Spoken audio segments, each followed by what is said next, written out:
हनुमान जी ने क्यों धारण किया था पंचमुखी रूप? हनुमान जी को हम सब श्री राम के सबसे बड़े भक्त के रूप में जानते हैं। यूं तो हनुमान जी को लेकर बहुत सी प्रचलित कहानियां हैं, लेकिन क्या आप जानते हैं कि उन्होंने एक बार 5 मुखों वाला रूप यानी पंचमुखी अवतार भी लिया था। ऐसी मान्यता है कि भगवान के इस रूप की पूजा करने से जीवन से सभी प्रकार के कष्ट दूर होते हैं। लंका में मेघनाद तथा लक्ष्मण जी में बहुत ही भीषण युद्ध चला। अंततः मेघनाद का वध हो गया। लंका में बहुत ही बड़े बड़े योद्धा थे, परंतु रावण को मेघनाद की शक्तियों पर अधिक विश्वास और अहंकार भी था।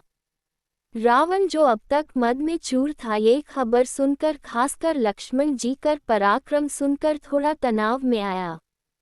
रावण के लिए यह बहुत ही बड़ा आघात था, उसका सबसे वीर योद्धा तथा पुत्र मारा गया। रावण को दुखी देखकर कैकसी ने पाताल में बसे उसके 2 भाइयों अहिरावण तथा महिरावण की याद दिलाई। रावण को ये याद आया कि ये दोनों तो उसके बचपन के मित्र रहे हैं। लंका का राजा बनने के बाद उनकी सुधि नहीं रही थी।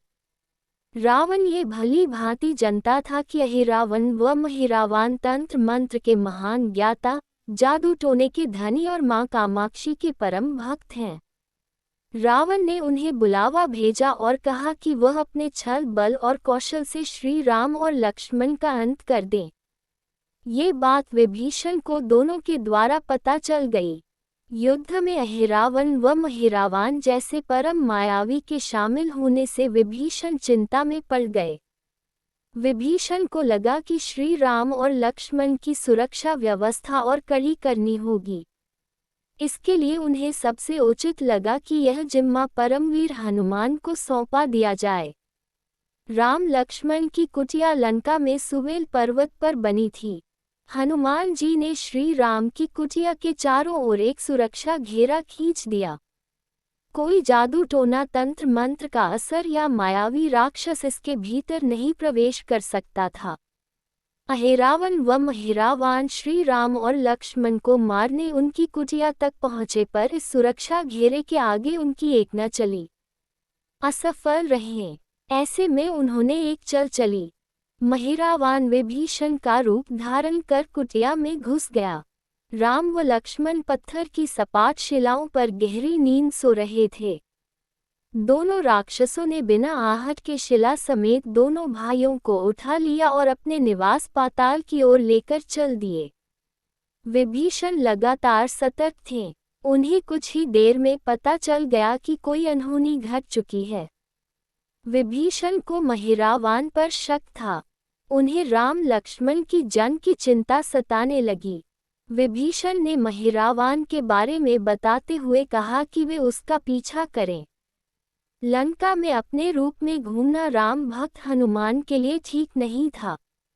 इसलिए उन्होंने पक्षी का रूप धारण कर लिया और पक्षी रूप में ही निकुंभला नगर पहुंच गए।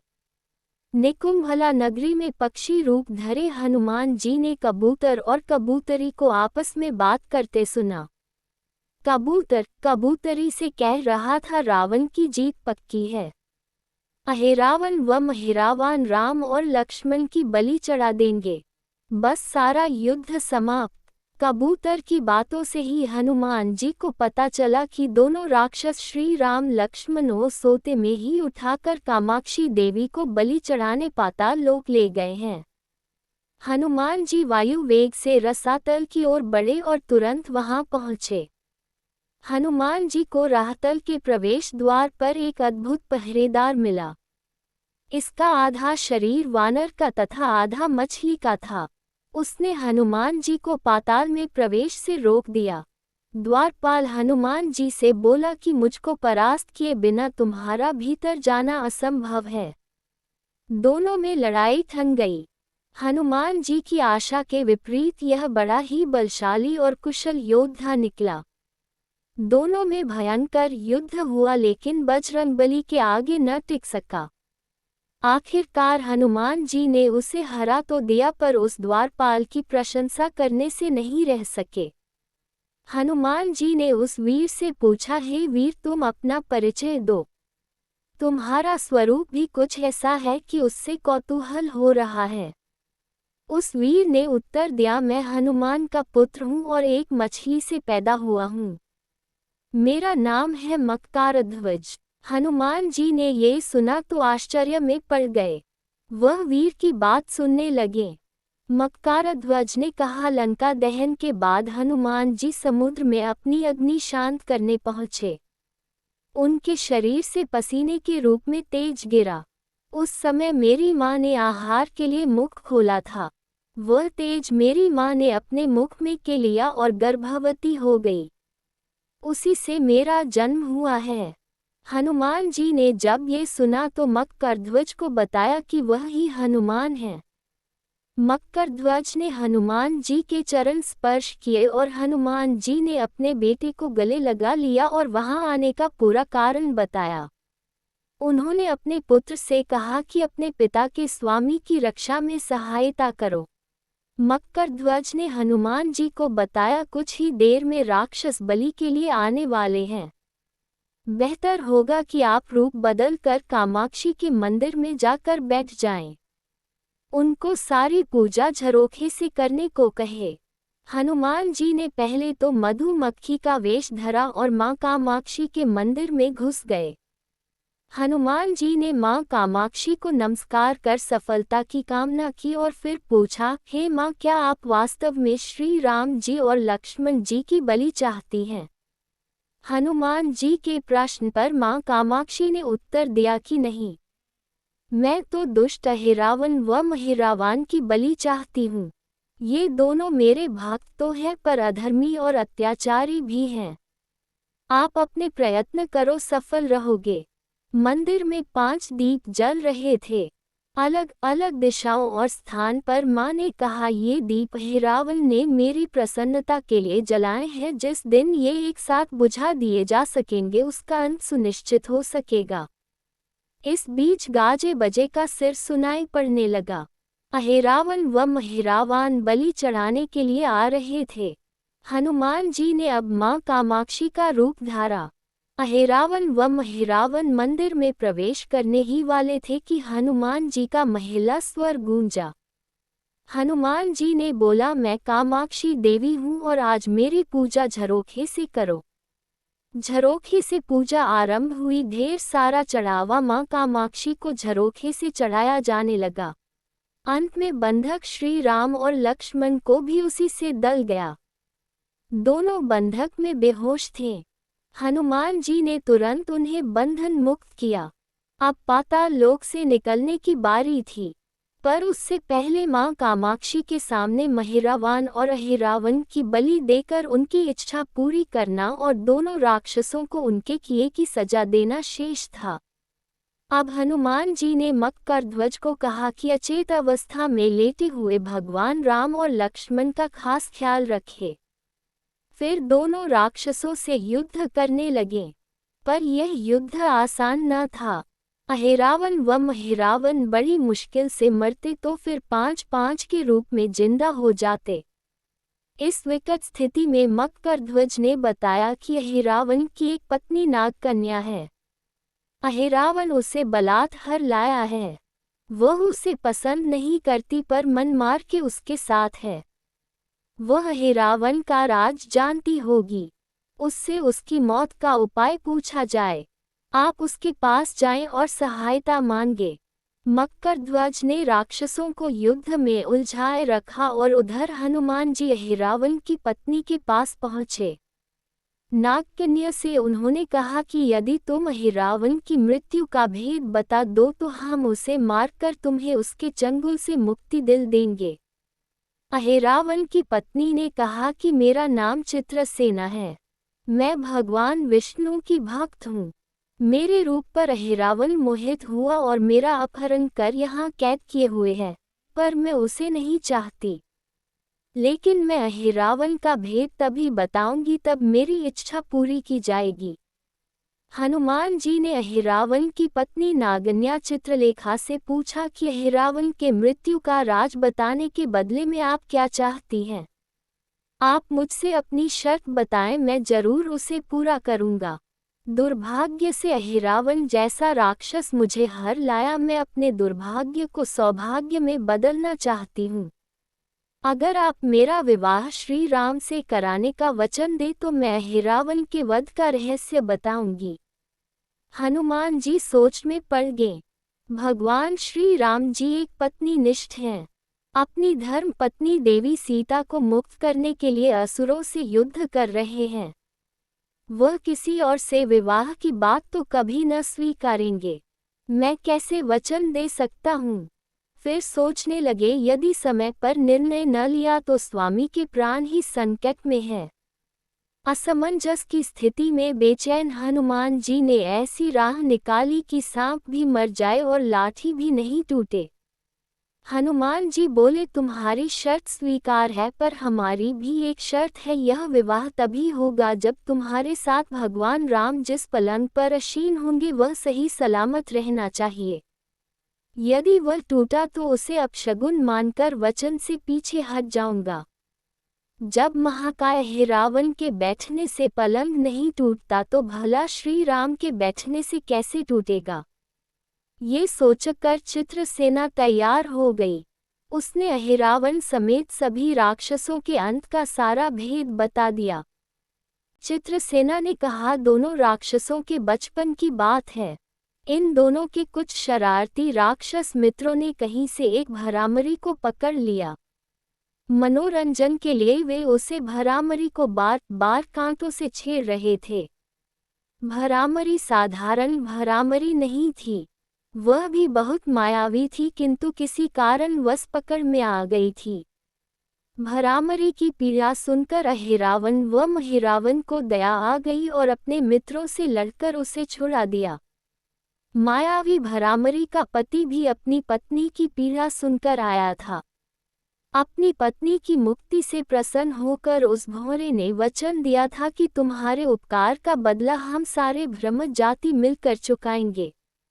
ये भौरे अधिकतर उसके शयन कक्ष के पास रहते हैं। ये सब बड़ी भारी संख्या में हैं। दोनों राक्षसों को जब भी मारने का प्रयास हुआ है और ये मरने को हो जाते हैं तब ब्रह्म उनके मुख में एक बूंद अमृत का दल देते हैं। उस अमृत के कारण ये दोनों राक्षस मरकर भी जिंदा हो जाते हैं। इनके कई कई रूप उन्हीं अमृत के कारण हैं। उन्हें जितनी बार फिर से जीवन दिया गया उतने नए रूप बन गए हैं। इसीलिए आपको पहले इन भौरों को मारने होगा। हनुमान जी रहस्य जानकार लौटे। मकरध्वज ने अहिरावण को युद्ध में उलझा रखा था। हनुमान जी ने भौरों का खात्मा शुरू कर दिया। जब सारे ब्रह्म खत्म हो गए और सिर्फ एक बचा तो वह हनुमान जी के चरणों में लौट गया। उसने हनुमान जी से प्राण रक्षा की याचना की। उन्होंने उसे क्षमा करने हुए एक काम सौंपा। हनुमान जी बोले, मैं तुम्हें ओरण दान देता हूँ, पर यह शर्त पर कि तुम यहाँ से तुरंत चले जाओगे और अहिरावण की पत्नी की पलंग की पति में घुसकर उसे जल्दी से जल्दी पूरी तरह खोखला कर दोगे। भावरा तत्काल चित्रसेना के पलंग की पाटी में घुसने के लिए प्रस्थान कर गया। इधर अहिरावण और महिरावण को अपने चमत्कार के लुप्त होने से भूत अचरज हुआ, पर उन्होंने मायावी युद्ध जारी रखा। भ्रमरों को हनुमान जी ने समाप्त कर दिया। फिर भी हनुमान जी और मकरध्वज के हाथों अहिरावण और महिरावण का अंत नहीं हो पा रहा था। ये देखकर हनुमान जी कुछ चिंतित हुए। फिर उन्हें कामाक्षी देवी का वचन याद आया। देवी ने बताया था कि जब पांचों दीपक एक साथ बुझेंगे तभी अहिरावण व महिरावण नए नए रूप धारण नहीं कर पाएंगे और उनका वध हो सकेगा। हनुमान जी ने तत्काल पंचमुखी रूप धारण कर लिया। उत्तर दिशा में वराह मुख, दक्षिण दिशा में नरसिंह मुख, पश्चिम दिशा में गरुड़, आकाश की ओर हयग्रीव मुख और पूर्व दिशा में हनुमान मुख। उसके बाद हनुमान जी ने अपने पांचों मुख द्वारा एक साथ पांचों दीपक बुझा दिए। अब उनके बार बार पैदा होने और लंबे समय तक जिंदा रहने की सारी आशंकाएं समाप्त हो गई थीं। हनुमान जी और मकरध्वज के हाथों शीघ्र ही दोनों राक्षस मारे गए। इसके बाद उन्होंने श्री राम और लक्ष्मण जी की मूर्छा दूर करने के उपाय किए। श्री राम और लक्ष्मण जी होश में आ गए। चित्रसेना भी वहां आ गई थी। हनुमान जी ने कहा, प्रभु अब आप हिरावन और महिरावान के छल और बंधन से मुक्त हुए, पर इसके लिए हमें इस नागन्या की सहायता लेनी पड़ी थी। अहिरावन इसे बलपूर्वक उठा लाया था। यह आपसे विवाह करना चाहती है, कृपया उससे विवाह कर अपने साथ ले चलें, इससे उसे भी मुक्ति मिलेगी।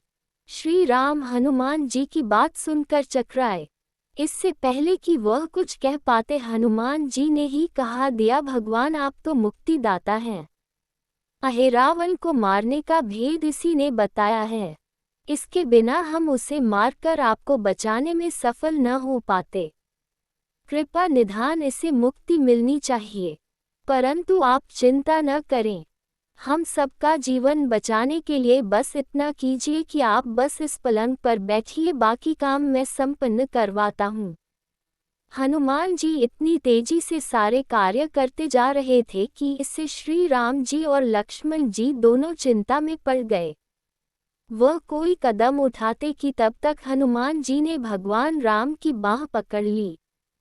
हनुमान जी ने भावावेश में प्रभु श्री राम की बाह पकड़कर चित्रसेना के उस सजे धजे उस विशाल पलंग पर बिठा दिया। श्री राम कुछ समझ पाते तभी पलंग की खोखली पाटी चरमरा कर टूट गई। पलंग धराशायी हो गया। चित्रसेना भी जमीन पर आ गिरी। हनुमान जी हंस पड़े और फिर चित्रसेना से बोले, अब तुम्हारी शर्त तो पूरी हुई नहीं, इसीलिए विवाह नहीं हो सकता। तुम मुक्त हो और हम तुम्हारे लोग तुम्हें भेजने का प्रबंध करते हैं। चित्रसेना समझ गई कि उसके साथ छल हुआ है। स ने कहा कि उसके साथ छल हुआ है। मर्यादा पुरुषोत्तम के सेवक उनके सामने किसी के साथ चल करे, ये तो बहुत अनुचित है। मैं हनुमान को पाप दूंगी। चित्रसेना हनुमान जी को श्राप देने ही जा रही थी कि श्री राम जी का सम्मोहन भंग हुआ। वह इस पूरे नाटक को समझ गए। उन्होंने चित्रसेना को समझाया कि मैं एक पत्नी धर्म से बंधे होने का संकल्प लिया है, इसलिए हनुमान जी को ये करना पड़ा। उन्हें क्षमा कर दो। क्रुद्ध चित्रसेना तो उनसे विवाह की जिद पकड़े बैठी थी। श्री राम ने कहा, मैं जब द्वापर युग में श्री कृष्ण अवतार लूंगा तब तुम्हें सत्यभामा के रूप में अपनी पटरानी बनाऊंगा। इससे वह मान गई। हनुमान जी ने चित्रसेना को उसके पिता के पास पहुंचा दिया। चित्रसेना को प्रभु ने अगले जन्म में पत्नी बनाने का वरदान दिया था। भगवान विष्णु की पत्नी बनने की चाह में उसने स्वयं को अग्नि में भस्म कर लिया। श्री राम और लक्ष्मण, मकरध्वज और हनुमान जी सहित लंका में सुवेल पर्वत पर लौट आए। बोलो जय पंचमुखी हनुमान, जय श्री राम।